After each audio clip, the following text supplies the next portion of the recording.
Tripura ইকফা university 2025-26 শিক্ষাবর্ষের জন্য তাদের prospectus বুধবার আগরতলা প্রেস ক্লাবে এক সাংবাদিক সম্মেলনে উন্মোচন করেছেন উপাচার্য অধ্যাপক ড বিপ্লব হালদার। এছাড়া তিনি পেশাদার প্রোগ্রামের জন্য যেমন ইঞ্জিনিয়ারিং, ডেটা সায়েন্স, কৃত্রিম বুদ্ধিমত্তা, মৌলিক বিজ্ঞান, ইংরেজি ইত্যাদি 59টি প্রসপেক্টাসের প্রাপ্যতা ঘোষণা করেছেন।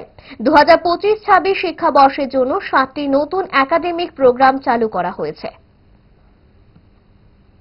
ইউনিভার্সিটিতে স্টুডেন্টদের একটা খুব স্পেশাল ফেসিলিটি আমরা যেটা করি সেটা হলো স্কলারশিপ ডিপার্টমেন্ট, এবং আমাদের যে ডিপার্টমেন্ট আছে সেটা স্ট্রং ডিপার্টমেন্ট, যেখানে 3 জন, একজন headed by faculty member, total 3 জন ওই ডিপার্টমেন্ট আছে। তারা সারা দেশে যত রকম স্কলারশিপ আছে সেটা দেখে এবং স্টুডেন্টদের সাথে হ্যান্ডহোল্ড করে স্কলারশিপগুলোকে পাইয়ে দেওয়া হয় এবং তার রেকর্ড খুব ভালো রেকর্ড।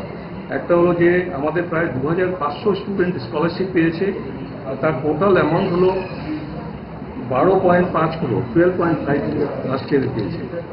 এবং আর একটা উল্লেখযোগ্য ব্যাপার হলো যে national scholarship for post graduate studies, এটা গার্লসের জন্য, এটাতে স্কলারশিপ অ্যামাউন্ট ₹1.5 lakhs পার অ্যানাম আমাদের স্টুডেন্টরা পেয়েছে এখান থেকে। এটা নতুন স্কলারশিপ, আমরা সবসময় স্ক্যান করতে থাকি কত রকম স্কলারশিপ, এবং সেগুলোকে স্টুডেন্টদের দেখে বসিয়ে KYC, DA সব ঠিকঠাক করে যাতে স্টুডেন্টদের স্কলারশিপ রিজেক্ট না হয় সেটা আমরা করে থাকি। নেক্সট পয়েন্ট, আমাদের ইউনিভার্সিটি যথেষ্ট ইম্পর্টেন্স দেয় প্লেসমেন্টের উপরে, এবং সেখানে প্লেসমেন্ট অ্যান্ড কেরিয়ার গাইডেন্স বলে একটা ডিপার্টমেন্ট আছে। তাদের ওই ডিপার্টমেন্টে নট অনলি প্লেসমেন্ট কিন্তু কেরিয়ার গাইডেন্স দেওয়া হয় যে কী করলে কী করতে পারে, এবং তাদেরকে ট্রেনিং দেওয়া হয়। আমাদের ওই ডিপার্টমেন্টে সফট স্কিল করাবার জন্য ফ্যাকাল্টি মেম্বার আছে যারা তাদেরকে মুভিং করে কম্পিউটার প্রোগ্রামিংয়ের ব্যাপারে, যেটাতে করলে চাকরি হতে পারে, সেই ট্রেনিং করাবার জন্য ওখানে ট্রেনার আছে। এবং গত বছর আমাদের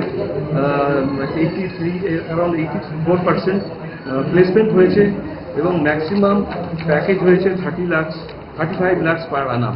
আমরা মনে করি যে স্টুডেন্টদের শুধুমাত্র পড়াশুনো করতে হবে, সাথে সাথে তাদের প্লেসমেন্ট হতে হবে এবং এন্টারপ্রেনারশিপ হতে হবে, যাতে কিনা তারা কিছু আর্ন করতে পারে, তার উপরে আমরা জোর দেব। Thank you very much.